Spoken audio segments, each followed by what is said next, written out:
Hallo und herzlich willkommen zur astrologischen Monatsvorschau Juli 2023. Am 1. Juli bildet die Sonne eine Konjunktion zu Merkur. Planungen und Gespräche in Bezug auf Selbstverwirklichung bieten jetzt interessante Möglichkeiten. In dieser Zeit können persönliche Angelegenheiten mit Klarheit, Objektivität und Vernunft besprochen werden. Man sollte darauf achten, die Zeit sinnvoll einzuteilen und die eigenen Prioritäten im Auge zu behalten. Dann werden Ziele leichter erreichbar. Und diese Konjunktion von Sonne und Merkur bildet dann noch ein wunderschönes Sextil zu Jupiter. In diesen Tagen werden Tätigkeiten, die das Bewusstsein erweitern und die persönliche Freiheit steigern, begünstigt. Man sollte mutig zugreifen, wenn einem gute Angebote offenbart werden. Es ist an der Zeit, bewusst nach Möglichkeiten zu suchen, um kreativ zu sein und aktiv in eigener Sache zu handeln.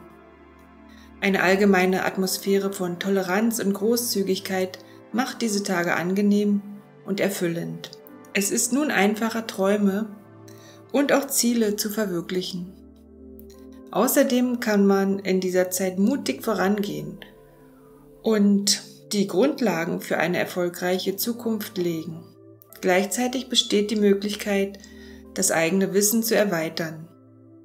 Diese Zeit lädt dazu ein, sich tiefer mit religiösen und philosophischen Themen auseinanderzusetzen und das eigene Bewusstsein auf eine neue Ebene zu heben. Man kann nun neue Erkenntnisse gewinnen, die das Leben bereichern. Am 2. Juli bildet Venus ein Quadrat zu Uranus. Da Venus in diesem Monat noch rückläufig wird, bildet sich dieses Quadrat 3-mal. Mehr dazu kannst du in meinem Video speziell zu Venus im Löwen finden, wo ich auch auf alle Sternzeichen persönlich eingehe. Also mit Venus im Quadrat zu Uranus wird das Bedürfnis nach persönlicher Freiheit und Unabhängigkeit größer. Während dieses Transits kann es zu einem starken Verlangen kommen, sich von Einschränkungen oder Konventionen zu lösen und das Leben auf eigene Weise zu gestalten. Dies kann jedoch zu Konflikten führen, wenn es um Kompromisse in Beziehungen oder Verpflichtungen geht. In Beziehungen kann es nun zu unerwarteten Wendungen und plötzlichen Veränderungen kommen.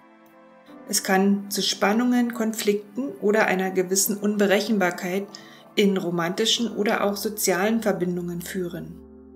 Bestehende Beziehungen könnten vor Herausforderungen stehen, während neue aufregende Begegnungen auftreten können. Es ist wichtig, flexibel und offen für unkonventionelle Möglichkeiten zu sein.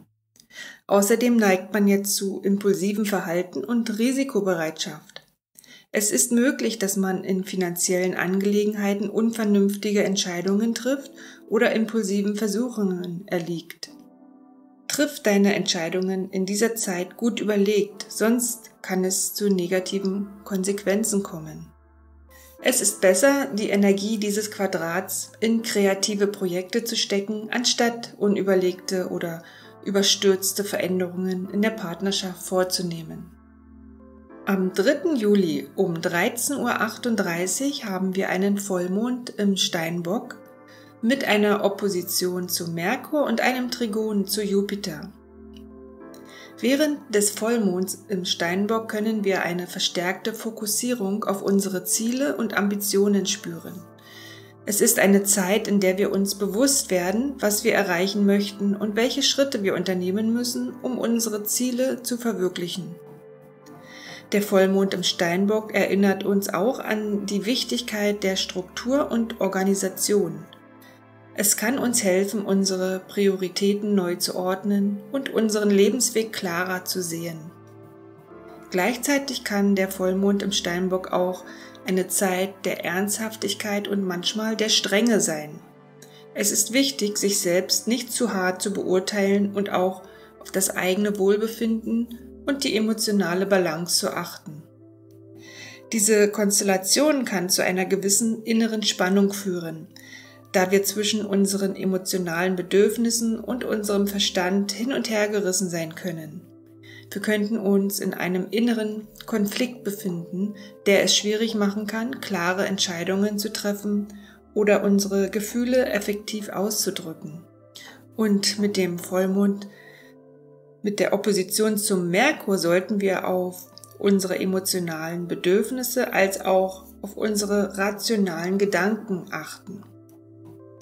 Wir können versuchen, eine Balance zu finden, indem wir unsere Gefühle in konstruktive Worte und klare Kommunikation umwandeln. Es ist gut, wenn wir uns auf das Wesentliche konzentrieren und unsere Emotionen und unseren Verstand miteinander in Einklang bringen. Und das Trigon zu Jupiter bringt uns ein Gefühl der Leichtigkeit, des Optimismus und des Glücks. Wir könnten uns ermutigt fühlen, unsere Träume zu verfolgen und neue Horizonte zu erkunden. Ein Gefühl der Inspiration bringt uns dazu, neue Herausforderungen anzunehmen und unser volles Potenzial auszuschöpfen. Insgesamt ist der Vollmond im Steinbock eine kraftvolle Zeit der Manifestation und des persönlichen Wachstums, und mit Jupiter im Trigon vertrauen wir auf unsere Fähigkeiten und erweitern unsere Horizonte. Wir müssen aber geduldig mit uns selbst sein. Dann wird uns die stabile und fokussierte Energie des Steinbocks inspirieren und wir können unser volles Potenzial entfalten. Am 7. Juli bildet Merkur ein Sextil zu Uranus. In diesen Tagen haben die Gespräche, die wir führen, die Kraft, kreative und bedeutungsvolle Veränderungen hervorzurufen. Es ist eine Zeit, in der wir unsere Vorstellungskraft und Innovationskraft nutzen können, um kreative Projekte in Gang zu bringen und mehr Freiheit in unseren Alltag zu erhalten. Indem wir offen sind für neue Perspektiven, können wir eine lebendige und aufregende Atmosphäre schaffen. Dadurch öffnen sich neue Wege der Kommunikation. Und am 10. Juli bildet Merkur ein Trigon zu Neptun. In diesen Tagen erfüllen Diskussionen und allgemeine Gespräche den Alltag mit einer wunderbaren emotionalen Intensität. Es ist eine Zeit der Sensibilität, Fantasie und des tiefen Mitgefühls. Diese Gespräche bringen Harmonie und Lebendigkeit in unser Leben. Wir sollten diese Zeit auch nutzen, um unsere kreative Seite zum Ausdruck zu bringen. Darüber hinaus bieten sich jetzt wundervolle Möglichkeiten für spirituelle Studien und diese können unser Bewusstsein auf angenehme und erfüllende Weise erweitern. Und auch am 10. Juli bildet Merkur noch eine Opposition zu Pluto. Wir sollten jetzt achtsam sein und den Einsatz von zu radikalen, harten und verletzenden Worten in Konfliktgesprächen vermeiden. Solche Worte können lang anhaltende Auswirkungen haben und die Atmosphäre im Alltag negativ belasten. Auch sollten wir uns bemühen, andere Menschen nicht durch kontrollierende, manipulative oder destruktive Kommunikation zu beeinflussen. Die Grenzen anderer sollten respektiert werden, auch wenn wir deren Verhaltensweisen nicht verstehen. Stattdessen sollten wir versuchen, auf eine konstruktive Art und Weise zu kommunizieren und Konflikte auf eine friedliche und lösungsorientierte Art anzugehen. Und am 11. Juli geht Merkur in das Zeichen Löwe und bleibt dort bis zum 28. Juli. Wenn Merkur im Löwen steht, bringt dies eine Energie des Selbstausdrucks, der Kreativität und des Selbstvertrauens mit sich. Es ist eine Zeit, in der wir unsere Stimme finden und sie mit Leidenschaft und Begeisterung zum Ausdruck bringen können.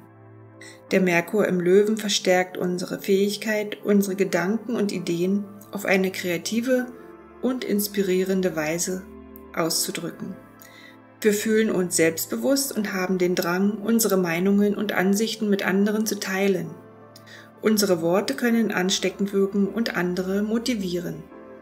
Diese Zeit ist auch günstig für kreative Projekte und künstlerischen Ausdruck.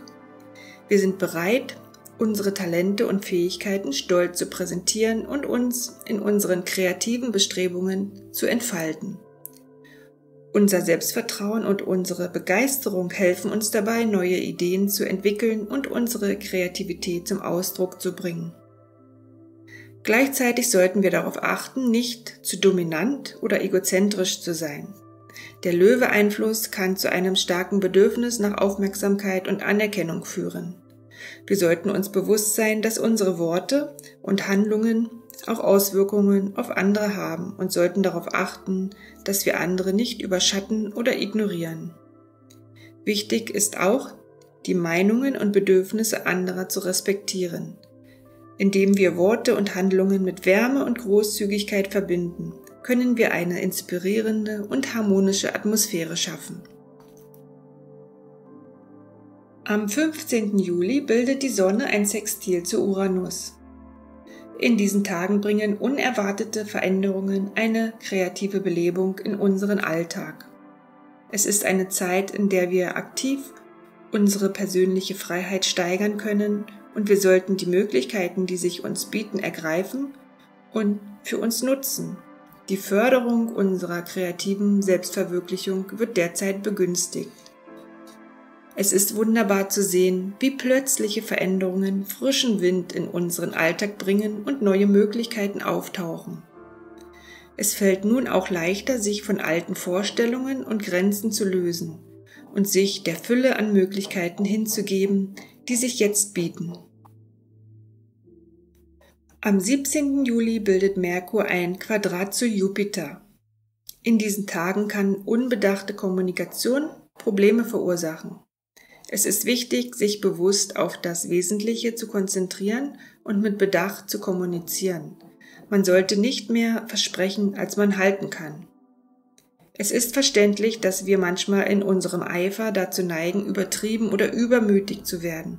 Doch gerade in dieser Zeit ist es von großer Bedeutung, achtsam zu sein und uns bewusst zu machen, welche Worte wir wählen und wie wir sie verwenden. Des Weiteren sollten wir respektvoll mit den Ansichten und Überzeugungen anderer umgehen. Es ist nicht angebracht, uns in religiösen oder politischen Debatten besserwisserisch zu verhalten und andere zu provozieren. Eher sollten wir die Vielfalt der Meinungen respektieren und versuchen, ein friedliches und verständnisvolles Miteinander zu pflegen. Indem wir uns gegenseitig mit Freundlichkeit und Verständnis begegnen, können wir eine Atmosphäre des Friedens und der Harmonie schaffen. Und auch am 17. Juli geht der nördliche Mondknoten in das Zeichen Widder und bleibt dort bis zum Januar 2025. Mit dem Mondknoten im Widder wird die kollektive Energie von Durchsetzungskraft, Mut und Selbstbehauptung beeinflusst. Dies kann zu einem verstärkten Streben nach persönlicher Freiheit und Selbstverwirklichung führen. Die Menschen können mutiger werden, ihre eigenen Ideen und Überzeugungen zu vertreten und für ihre Rechte einzustehen. Es kann zu einem Anstieg des Aktivismus und des Engagements für soziale Veränderungen kommen. Der Mondknoten im Widder kann auch zu einem verstärkten Wettbewerb und Ich-Bezogenheit führen. Die Menschen können einen verstärkten Fokus auf ihre eigenen Bedürfnisse und Wünsche legen und weniger geneigt sein, Kompromisse einzugehen. Dies kann zu Konflikten und Spannungen in zwischenmenschlichen Beziehungen führen, aber auch zu einem erhöhten Antrieb, persönliche Ziele zu erreichen. Generell kann gesagt werden, dass der Mondknoten im Widder die Energie und den Drang zur Selbstentfaltung und individuellen Entfaltung verstärkt. Es kann zu einer Zeit des Aufbruchs und der Veränderung in der Gesellschaft führen, in der neue Ideen und Ansätze aufkommen. Es ist wichtig, dass wir uns dieser Energie bewusst sind und sie konstruktiv nutzen, um positive Veränderungen zu bewirken und unsere individuellen und kollektiven Ziele zu verfolgen. Und auch am 17. Juli um 20:31 Uhr haben wir einen Neumond im Krebs mit einer Opposition zu Pluto und einem Trigon zu Neptun. Wenn der Neumond im Krebs steht, sind wir dazu eingeladen, uns auf unsere inneren Gefühle, unser Zuhause und unsere zwischenmenschlichen Beziehungen zu konzentrieren. Es ist eine Zeit, in der wir unsere familiären Bindungen und Beziehungen zu geliebten Menschen stärken können. Während des Neumonds im Krebs können wir uns unseren emotionalen Bedürfnissen bewusst werden und sie anerkennen. Es ist eine Zeit des Einfühlungsvermögens und der Sensibilität, in der wir uns um unsere Emotionen kümmern sollten. Es kann eine Zeit der inneren Reflexion und des Loslassens von alten emotionalen Belastungen sein, um Platz für neue emotionale Erfahrungen zu schaffen. Der Neumond im Krebs erinnert uns auch daran, wie wichtig es ist, ein Zuhause und eine familiäre Basis zu haben, in der wir uns sicher und geborgen fühlen können. Es kann eine gute Zeit sein, um unsere Wohnsituation zu überdenken, unser Zuhause zu verschönern oder Zeit mit der Familie zu verbringen. Zusätzlich lädt uns der Neumond im Krebs ein, unsere intuitiven Fähigkeiten zu entwickeln und auf unsere innere Stimme zu hören. Wenn wir uns auf unsere Intuition und unsere Gefühle verlassen können, dann treffen wir auch die richtigen Entscheidungen, um uns auf unserem Lebensweg zu führen. Aber aufgepasst, denn mit dem Neumond in Opposition zu Pluto sind die Emotionen hochexplosiv und Machtkonflikte können zu intensiven Gefühlen führen. Es ist wichtig, dass wir versuchen, objektiv zu bleiben, während wir gerecht und mitfühlend handeln, wenn wir in diese Konflikte hineingezogen werden. Die starken Gefühle, die in uns aufsteigen, können uns herausfordern und uns die Möglichkeit geben, unsere Selbstbeherrschung zu testen und zu stärken. Es ist auch wichtig zu erkennen, dass unsere eigenen persönlichen Vorhaben nicht auf Kosten anderer gehen sollten. Wir sollten unsere Handlungen reflektieren und darauf achten, dass wir nicht zu verbissen oder egoistisch vorgehen. Indem wir uns gegenseitig unterstützen und respektieren, können wir ein harmonisches und liebevolles Umfeld schaffen, in dem wir gemeinsam wachsen und gedeihen können. Und dann bildet der Neumond ja auch noch ein Trigon zu Neptun. Spirituell Suchende können in diesen Tagen fündig werden und erhalten vielleicht innere Eingebungen und Inspirationen. Wir können uns von den Schönheiten der Kunst, Musik und Natur inspirieren lassen. Meditation, Yoga oder andere spirituelle Praktiken können uns dabei helfen, unsere Verbindung zu unserem inneren Selbst zu vertiefen und uns mit dem Göttlichen zu verbinden. Insgesamt ist der Neumond im Krebs eine Zeit der emotionalen Verbundenheit, der Fürsorge und des Neuanfangs. Es ist eine Gelegenheit, sich um unsere eigenen Bedürfnisse und die Bedürfnisse unserer Lieben zu kümmern und eine starke familiäre Basis aufzubauen. Wir sollten uns nun auch verstärkt um unser Zuhause kümmern und unserer Intuition vertrauen. Und am 20. Juli bildet Mars eine Opposition zu Saturn. Lasst uns in diesen Tagen behutsam sein und uns nicht von zu viel Aggression leiten lassen. Es wäre zu viel für uns auf allzu vielen Fronten gleichzeitig zu engagieren, denn das würde unsere Kräfte auf Dauer überfordern. Die Vorhaben, die wir jetzt in Gang setzen, scheinen nur schleppend voranzugehen und stoßen auch schnell an ihre Grenzen. Es ist besser, nun lieber kleine Brötchen zu backen, insbesondere bei der Arbeit. Die aktuellen Konflikte haben weitreichende Auswirkungen, die anfangs kaum abzuschätzen sind. Deshalb sollten wir sie besonnen, beherrscht und mit dem Ziel sinnvoller Lösungen angehen. Und vom 23. Juli bis zum 4. September wird Venus im Zeichen Löwe rückläufig. Wenn Venus rückläufig ist, bricht eine Zeit der Reflexion, der Neubewertung von Beziehungen und Werten an. Es kann darum gehen, vergangene Beziehungen oder romantische Angelegenheiten zu überdenken, Hindernisse zu überwinden und tieferes Verständnis in Bezug auf Liebe und Kreativität zu gewinnen. Man sollte diese Zeit nutzen, um über aktuelle Beziehungen nachzudenken. Frage dich, ob deine Bedürfnisse nach Liebe, Anerkennung und Wertschätzung erfüllt werden. Überlege ehrlich, ob deine Beziehungen deinem authentischen Selbstausdruck und deinen Wünschen entsprechen. Es ist möglich, dass während der Venusrückläufigkeit im Löwen alte Liebschaften oder vergangene Romanzen wieder auftauchen. Man sollte achtsam bei der Entscheidungsfindung sein und aktuelle Bedürfnisse und Prioritäten berücksichtigen, bevor man sich erneut auf etwas einlässt. Wenn man kreative Projekte verfolgt, ist dies eine gute Zeit, um sie zu überprüfen und zu überarbeiten. Die kreative Richtung kann neu bewertet werden, man findet neue Inspirationen oder betrachtet bestehende Projekte aus einem neuen Blickwinkel. Während der Rückläufigkeit geht es auch um das Selbstwertgefühl und Selbstbewusstsein. Während dieser Zeit könnten Selbstzweifel auftauchen oder man könnte eine innere Prüfung durchlaufen, um die Selbstliebe und Selbstakzeptanz zu stärken. Diese Zeit der Rückläufigkeit kann genutzt werden, um die eigenen Stärken zu erkennen und am Selbstwertgefühl zu arbeiten. Und auch am 23. Juli geht die Sonne in das Zeichen Löwe.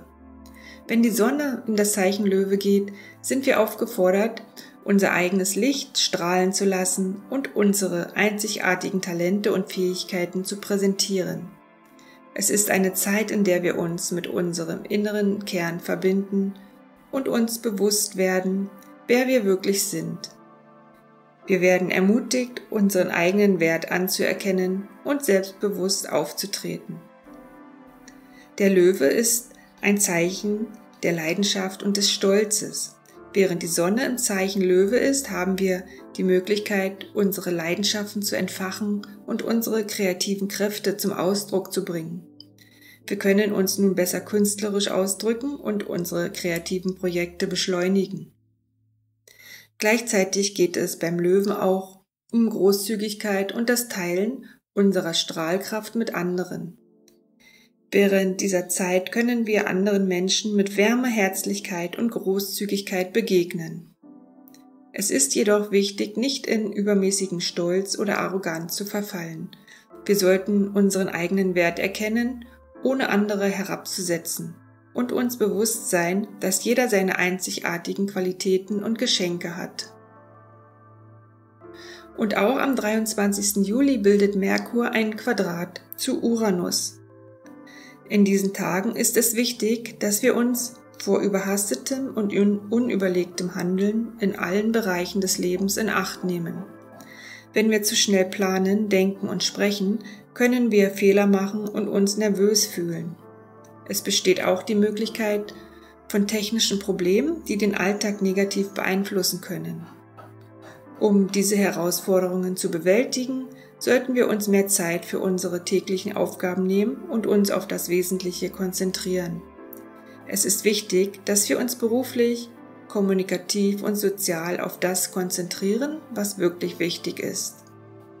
Durch eine bewusste und besonnene Herangehensweise können wir Fehler und Missverständnisse minimieren und unsere Handlungen besser kontrollieren.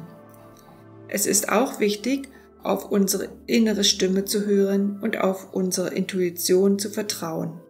Manchmal sagt uns unser Bauchgefühl, dass wir eine Pause einlegen oder uns auf bestimmte Bereiche konzentrieren sollten.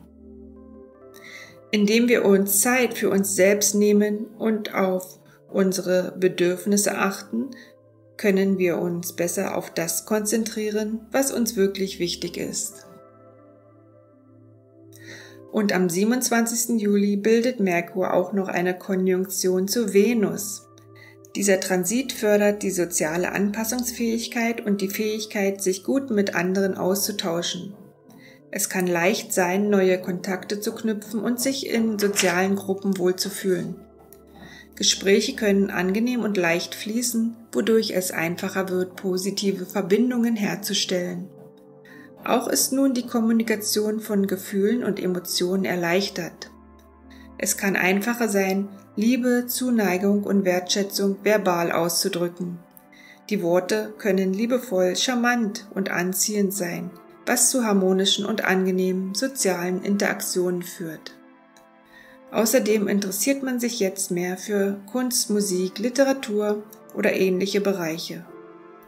Die Verbindung von Schönheit, wofür Venus steht, und Kommunikation, wofür Merkur steht, kann zu wunderbaren künstlerischen Projekten oder schönen schriftlichen Arbeiten führen.